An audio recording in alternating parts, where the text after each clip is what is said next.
there, welcome to part 5 of A Little Birdie Told Me. So in this lesson we're going to be working some combination embroidery and adding those details that make the pillow start to really come to life. There are a few pictures of the progress of some of our fellow stitchers that have come through this week. You know, it makes the project so much more worthwhile just being amongst such great and talented company. So thank you for stitching along and sharing your photos. I know we all really love to see those pop up on Facebook. And again, if you don't have Facebook, send me your photos, your progress at nittycat@comcast.net, and I'll put them up at the beginning of the video. So I know everybody wants to see your work, so please share. Don't be shy. Okay, so for today, we're going to do this embroidery. We're going to need a few different sizes of needles, and again, classic Anne, I don't know what sizes they are. I just have a pin cushion full of needles, and I picked the best one just based on the eye, making the eye as small as I can get it and the point as sharp as I can get it. So today what we're going to be doing is working this tulip section, this little stitching here, and then all the work around the Oya. So if you're looking at your materials list, I'll be referring to the threads that we're going to be using by the letter. And let's see, we're going to start with embellishing the applique. So we're going to start with thread E, which is the little size 8 pearl cotton, and C, which is the 2 strands of floss that matches the dot color. So we'll be working that first. So go ahead and grab those out and we'll get started. Okay, so let's start by outlining the Oya applique pieces. I have thread E, which is a size 8 pearl cotton. I've got a knot on the back. Coming up just on the outside, we're not going to be touching the applique, we're just going to be stitching around it. It's really a simple one. And we're going to do a running stitch, which is just in 1/8 of an inch, out, in, out. Think 1/8 of an inch here. What you want to focus on is just keeping the same distance. So I'm really close to the edge of that applique. We're going to be whipping this running stitch with the same thread, so you don't have to be right up against it. You know, you can just be in. And if it's hard to take small stitches, you don't have to go all the way to the back. This is just decorative. We're not quilting or anything. Right? So around all 12 Oya applique pieces, we're going to work this running stitch, and then I'll show you how to whip it. Oh my gosh, I just love the running stitch, don't you? It's so relaxing, so easy. So on your last one, if you have enough thread to whip these stitches around, just go ahead and leave it. And all you're going to do is just take your needle, and from the outside headed in, just work your way under each one. And don't pull too tight. Leave this sort of spirally so that we've got some good texture. Already just working the stitching around the Oya puffs it up and kind of makes it stand up a little bit, which I love. And I love working into wool. It's like butter, isn't it? Okay, so from the outside going in, just whip that running stitch all the way around, and again, just keep them loose so you've got those good little corkscrews. When you're done, pop the needle back into the beginning, knot it in the back, and then work that for all 12 of the Oya pieces. That little whip stitch really adds a lot of detail, kind of makes it like we have a little bit of lace around that, so I love that. So now what we're going to do is just add a little bit of detail around the perfect circles with a blanket stitch. So insert your needle in the background just at the edge of the applique.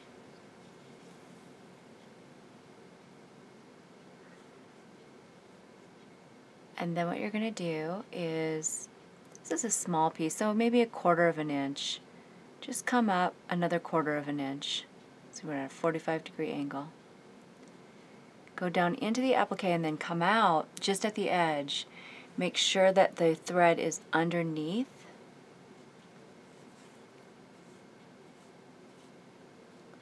And hold everything with your thumb so it doesn't get all tangled up. Pull so that that line is straight. And then again, 1/4 of an inch. And what we're looking at is 1/4 of an inch here on the edge. So if you're perpendicular, because this is a circle, it's not going to be straight. Otherwise, it's going to start to slant and look odd. What you want is see how my needle is perpendicular to the edge, to the line that I'm going into. So it's going to be closer here. Insert, come out. Just through the background. And that your lines will sort of look like they're coming in towards the circle. That's what you want. So again, it's 1/4 of an inch from here, perpendicular.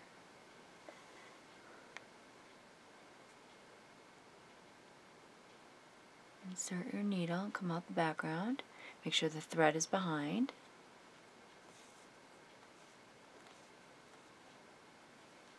And pull out the stitch. Okay, so once you're all the way around,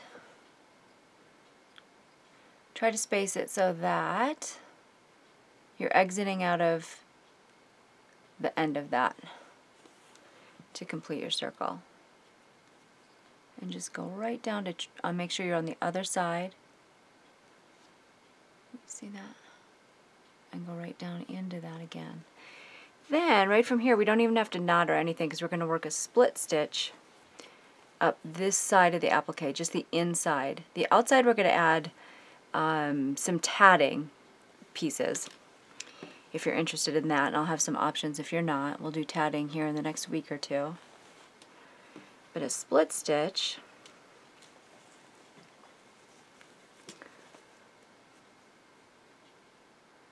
is you go down, let's say 1/4 of an inch.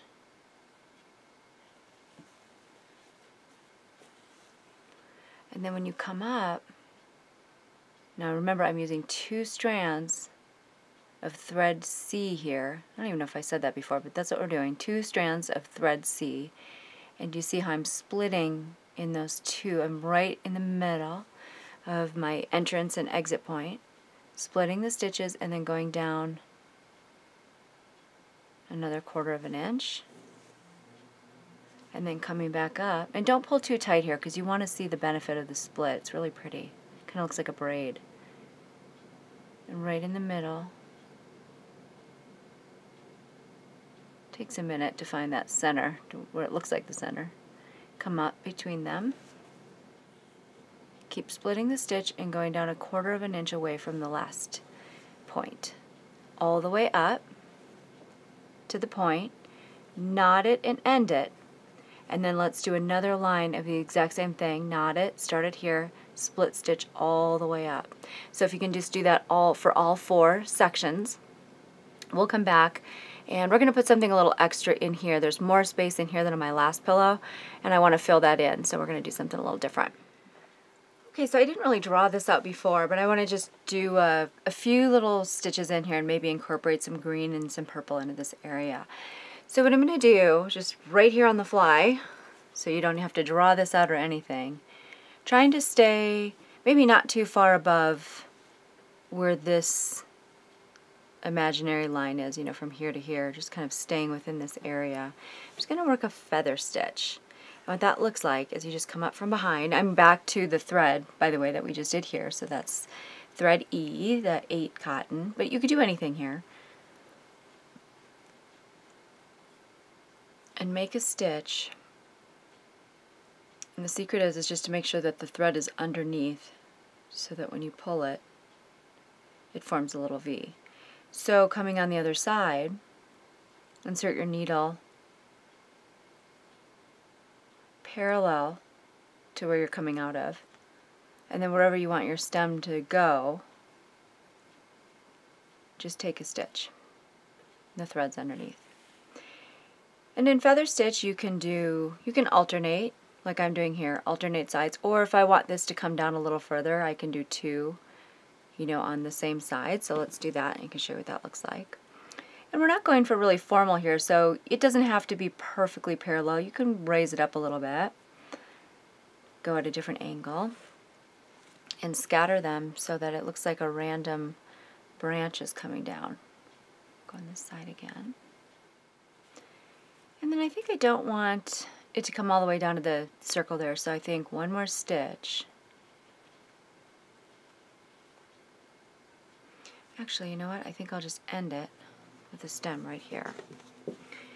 Now if we want to fill it in just a little bit more, we can go back up here and then just work a smaller branch coming down.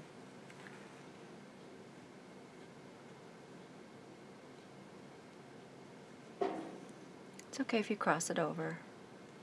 Maybe that branch stems out of here, so I would stab that stitch.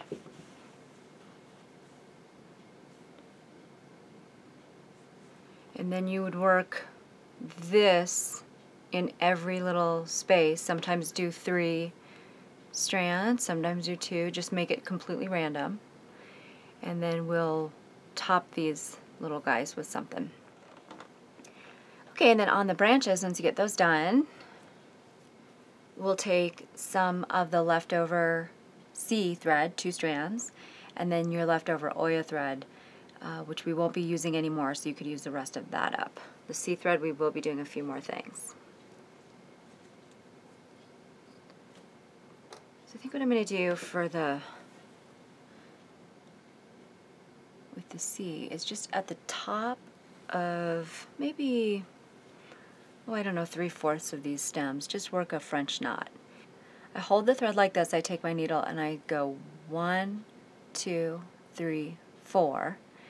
The secret of doing a French knot so it doesn't sink into the fabric is you take this thread right here and put it underneath the needle and then stab into the fabric really close to where you came out, and then hold this tight and slowly pull this until it knots. And then you've got that perfect French knot. So I'll do another one.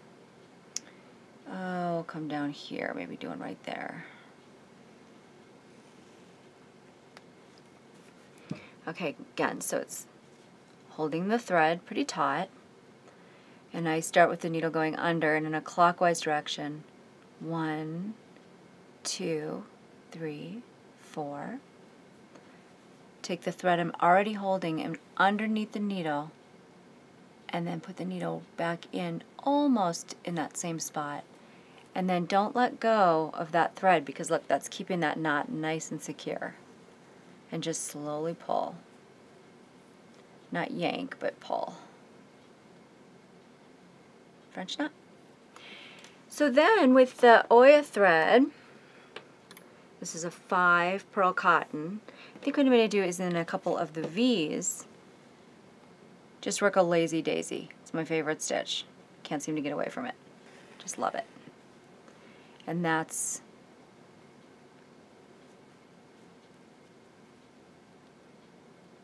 I'm going into where I've come out of,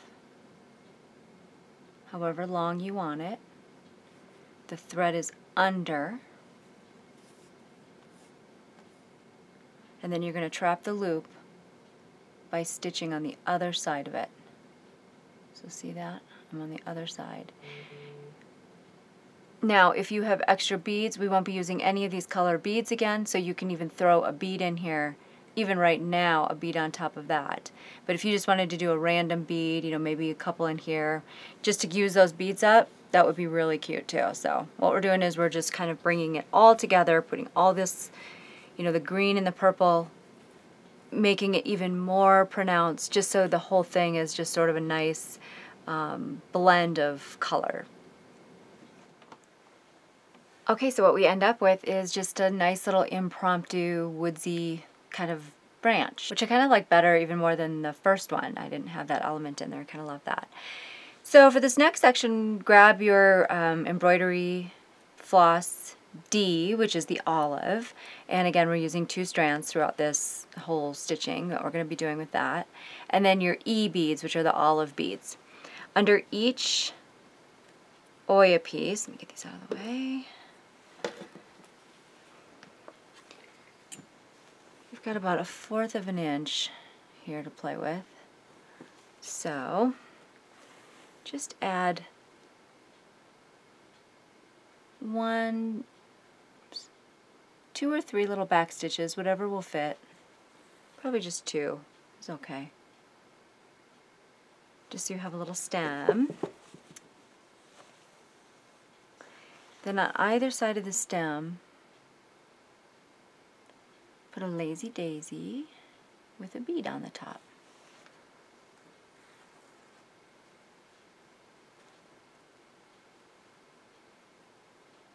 So lazy daisies go into where you came in.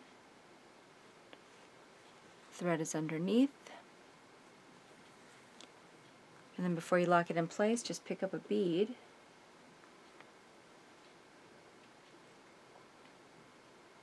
And then again, work over the loop, remember, so you can lock it in.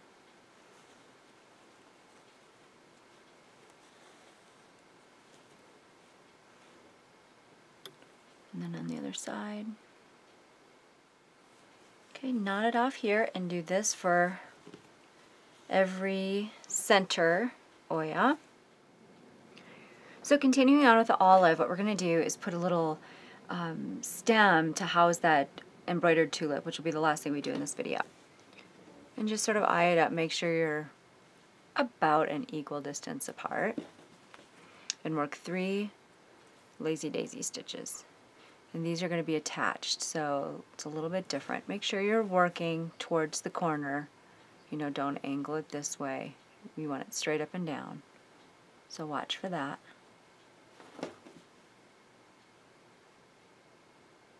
You're still coming up in the same place, making sure your thread is underneath. And then rather than locking it in place, you just work another one. Go into the same hole. Might be a little angled. Come up. Thread is underneath.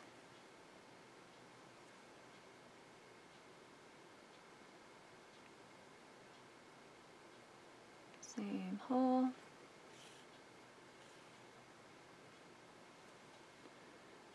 And then lock that down in place. So the tulip will sit right on top of here. And then on either side, so coming out of here, we've got 2 little leaves that we've done a satin stitch on. So to start that satin stitch, we're just going to do an outline stitch, which is, I do an outline stitch like a back stitch. And I don't draw these out or anything, I just sort of wing it. They're leaves, it's a botanical element, so it doesn't have to be completely perfect. You know, maybe 3 stitches up to the point.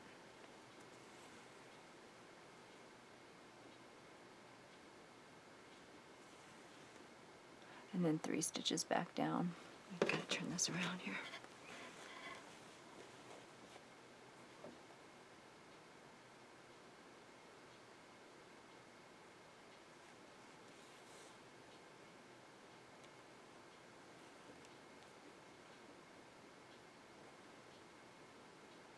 Go right back into that same spot.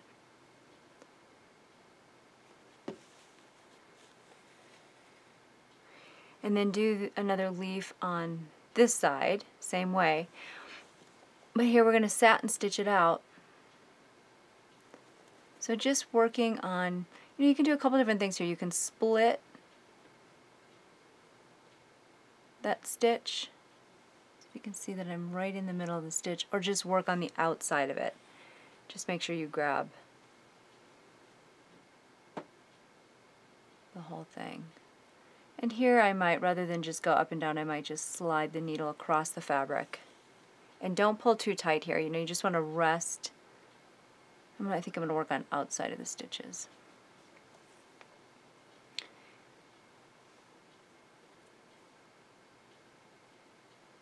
Just rest the needle going parallel to the fabric and do a little whip stitch to get that nice little satin stitch. Just the trick to that is working really, really close. The other stitch that you could do rather than a back stitch here to get it outlined is the split stitch, like we did up and down here. And that gives a nice solid line too. Pulling a little tight, so I'm getting that back stitch out of shape, but that's okay. We'll get a little wide anyway, so it is all good. It's a leaf, remember. It's not perfect. It's going to read as a leaf. And then try to come to a little point here at the end.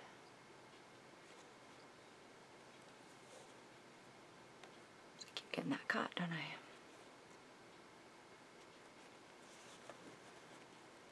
Okay, so that's satin stitch. You're going to do the next leaf satin stitch. Then we'll work a couple more leaves in this color. Put some beads in there. So for that part, usually I'll draw a little bit of a line. I'll use a Frixion and just risk it.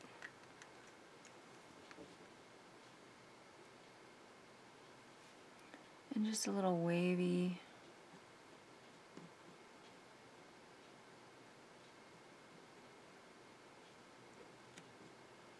A wavy vine. Stitch that up. Put a leaf here, one here, and one here. Okay, so the first thing you're going to do is back stitch the line you just did. You're going to do this for both sides, by the way.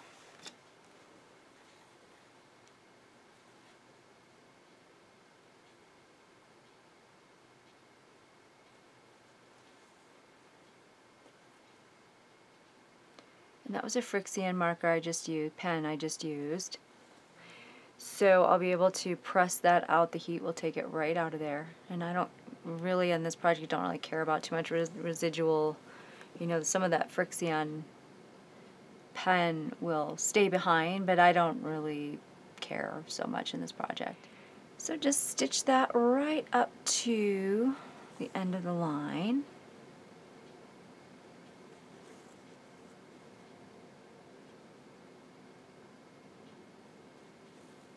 And then go into the leaf that we were talking about.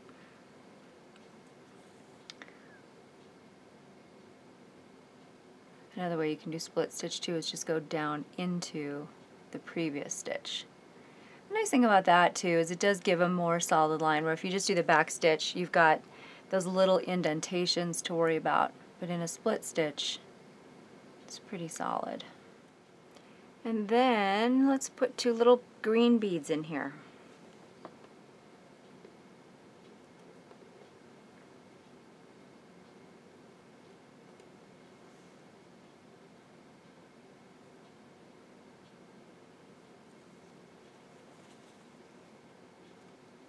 So put both of those green beads on at once and go down to the bottom of the leaf. And then so that they stay a little bit more secure in place, you're just going to come up right between them and couch the thread that you're working on. And that'll just hold those in place. Alright, and then you know where this little bump is, you can just put random leaves. Put one here and then one right across from it. This one will have a satin stitch on it, and this one will have the 2 more beads. Or whatever you want to do. It doesn't really matter. And then don't forget, we got to come back and do this one too. So I'll do another leaf.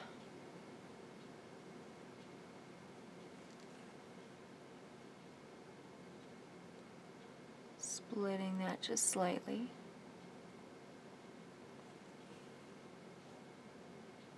Once you have 3 stitches, go back up and come out to where you're coming out of at the top. It's easier for me to work away from myself, so I always have to turn it around a little bit. Work 3 stitches coming back down to the beginning of the leaf.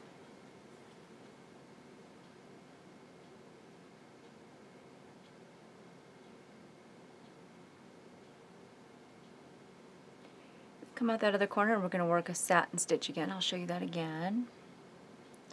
And just don't pull too tight here. Just kind of going on either side of where I stitched. Picking up the tiniest bit of the background fabric is okay.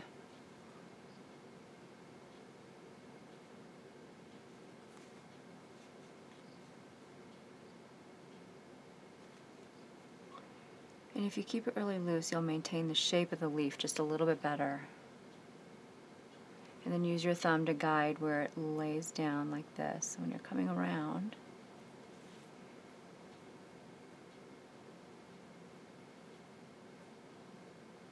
Okay. You can always take your needle, go under and just kind of give it a little shake.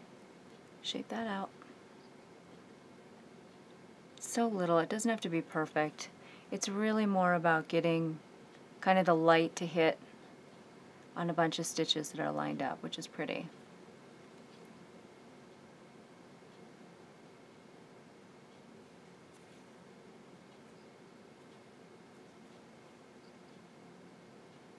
And a couple more little tiny stitches here at the end.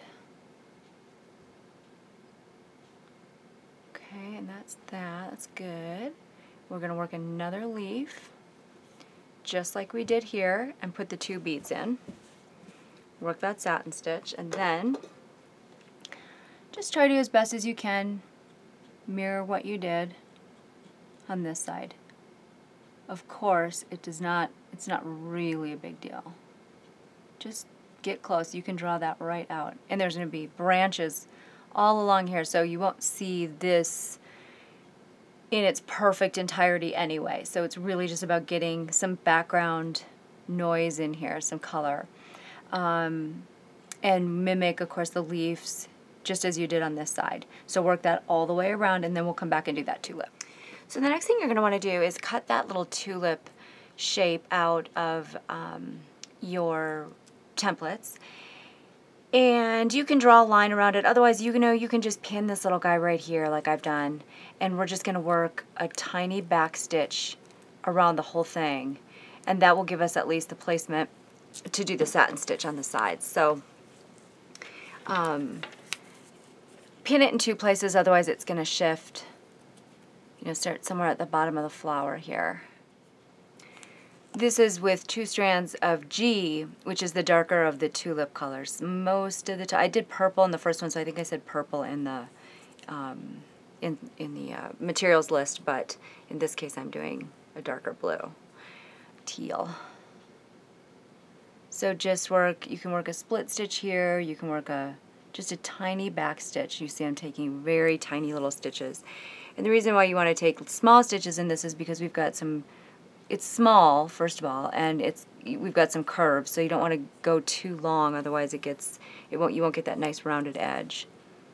So go ahead and outline, just the outline here of the whole thing. Hold the paper down close with your thumb.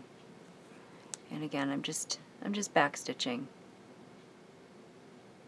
Back stitching, but also putting the needle right into the end of the previous stitch. So it's almost like a split stitch, just not going down into the middle. And then of course that's always going to happen. Okay. All right, so all the way around. Okay, so it'll look something like this. And then for the little lines, you can draw them ahead of time. But you know what? I just stitched them. I just thought I'll just make an organic line coming up here, here, and then mimic this line there.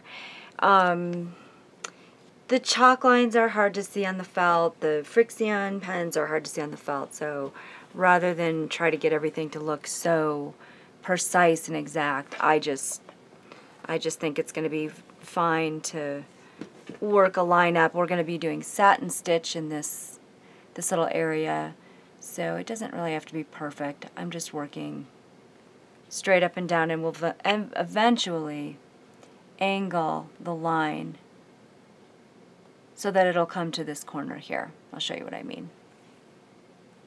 So see, I'm just working a little back stitch. It's too far. Little stitches here. Little split back stitch, I guess we'll call that. Kind of going into that same hole from the previous stitch, maybe a little bit behind it to split the 2 stitches. I'm going to just work it right into that point.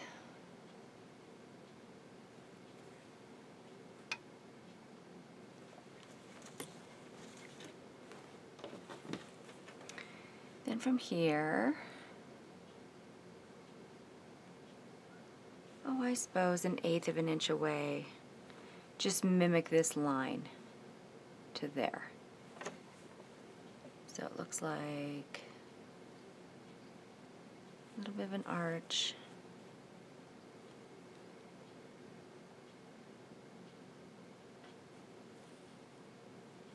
Point it back down.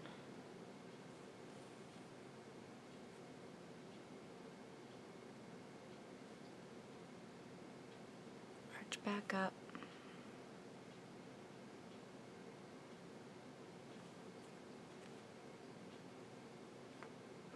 And just be mindful of this space right here. You're really just trying to, your needle should be parallel to the line that you're trying to follow.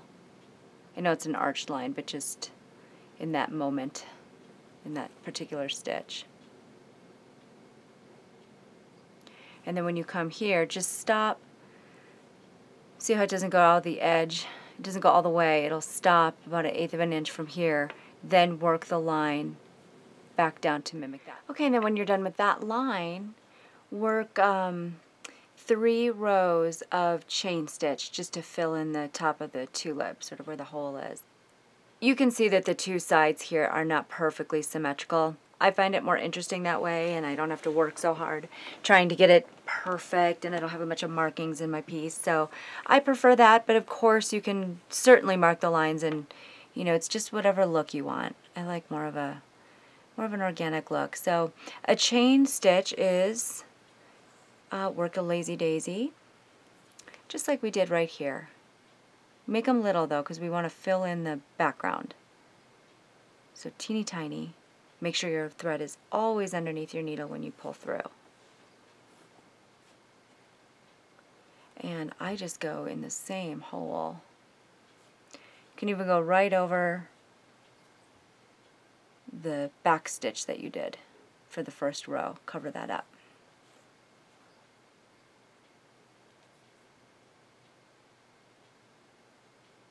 Real little stitches here. Okay, so what you'll do is you'll go all the way to the end, and then second row of chain stitch right up underneath it. And then the third row of chain stitch, you may even just be doing a few in here just to fill in these points, maybe a little bit here, and fill those points in. And then we're going to come back and work satin stitch with 1 strand of F, which is the lighter of the 2 tulip colors. So I have a single strand of thread F and a much smaller needle. Try to match the needle size with the thread, you know, where the eye is just big enough to house that thread. And working at an angle, so I'm starting in the middle here, working on just the outside of where I put the stitching, and thinking that I want the stitches to sort of face this way. I'm going to come way down here and insert my needle just on the other side of the stitching. Then holding your needle parallel to your fabric, come up just above where that thread is, and on the other side of the stitching. And you can split the stitching here. It doesn't really have to be on the outside. You can split it. We're going to work an outline anyway, so these edges don't have to be perfect. When you pull your thread taut, just make sure it lays nicely against the fabric. You don't want to pull it so that the whole thing is puckering. Insert your needle right back down, truly just above, not in the same spot, but just above where you went into before. And then again, your needle's running parallel. Come out to where just above your thread is. Then when you pull it, what you want to do is just slowly pull it. Make sure your thumb is keeping that in place where it would lay down. Okay, so it's insert.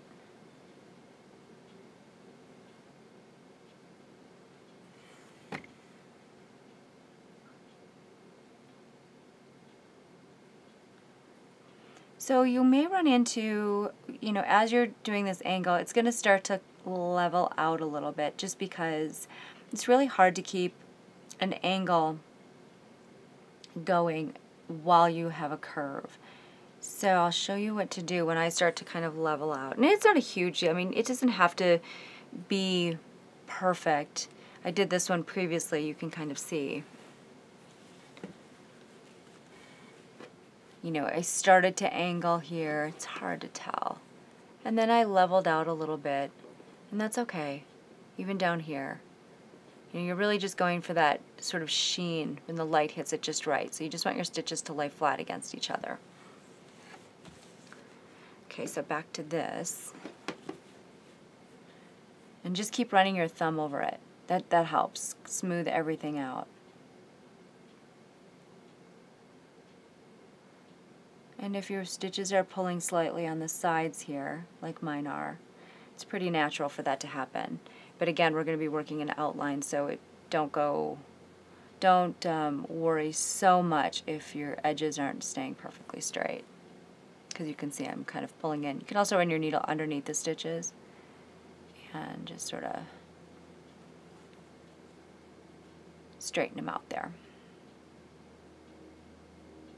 So just on the other side of the stitching, coming up. So if you're starting to level out, one of the things that you can do is take a little half stitch right here. Right in the middle. Really close though. Really, really close. Take a little half stitch, come up just above where you are, and then the next stitch, go all the way down, and it'll hide that you did that half stitch. And it puts that angle a little deeper, so if you can put more stitches up here, it keeps the angle pretty deep. You know, do a few more full ones. And then maybe after the fifth one, throw that another half stitch in there. And then when it gets up here, just let it sort of even out so you can go all the way up to the end. And then come back down, finish down here. Again, and then on this side, start in the middle so that you can establish your angle. Work up or down, doesn't matter which. Then once all your satin stitches are filled in, come back in and we'll outline it and then highlight the top of the tulip. Okay, so then once you get all of the satin stitch filled in, what we're going to do is work a thick stem stitch going down the side. So I started at the bottom here. I've got 2 strands of the darker, which is the G. Went back to my bigger needle. To work a stem stitch, the secret of that is that you always want to keep the thread on either side of your work as you're working. So in this case, I'm going to keep the thread to the outside, and it works like a back stitch, so you're always working towards the stitch you're coming out of. So about 1/4 of an inch to start the very first one, go down 1/4 of an inch and come up at the halfway point between where you're coming out and where you're putting your needle.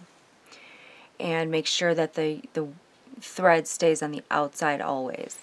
So here again, I'm going to work another stitch. The thread's on the outside. I actually hold it with my thumb to make sure. Then 1/8 of an inch, go down and come right back, not where the thread is coming out, but into that stitch right there, if you can see that. So down, up, the thread's on the outside, and it's going to create kind of a nice little braid. Again, it's 1/8 of an inch down,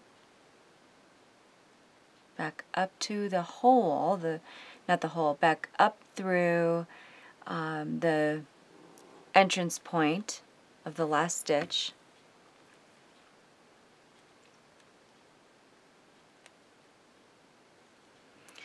And it creates that nice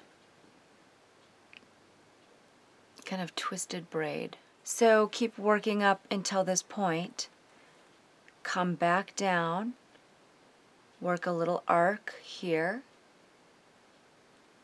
go up, come back around. The secret of a really nice stem stitch is to keep those stitches really little, no more than 1/8. And if you're on a curve, you could even go a little bit smaller. The curves really mess with that nice line, so that's the trick, is to just keep those stitches teeny tiny. Alright, so you'll have your tulip outlined, and then the next thing we're going to do is outline the entire outer part of it, and around the top of it, And then just work that same stem stitch, making sure that your thread is always on the outside, or in this case just below how you're working. I'm kind of going over some of the stitching because I want this base of this tulip to really pop. It gives it a little bit of dimension when you can work that. So again, just stem stitching, same thing. So you're just going to follow the line. You're going to go all the way here on the outside to the top, another row here, and then all the way on the outside. But I didn't do the inside here because I wanted that to stay kind of dark. Okay, so that's what you're going to do with the 2 strands of G. To finish off this little tulip, I've got 2 strands of the L thread, the gold, and then we're just going to work a fly stitch leaf. So about 1/4 of an inch away from the top, because we're going to throw some little beads along the top there, is work a fly stitch, kind of a very shallow fly stitch. So you're coming out here, directly across here, and come up pretty shallow in the middle of them, in the middle and just below, so that you've got a Y. Insert your needle to create like a tiny little 1/16 of an inch, just to give yourself a little stem, and then come back up below the first entrance point. And then down just below here again. Come up at the tip, come up at the base of the stem in that same hole. Another shallow little Y, and then a little bitty stem. Down to about 1/4 of an inch.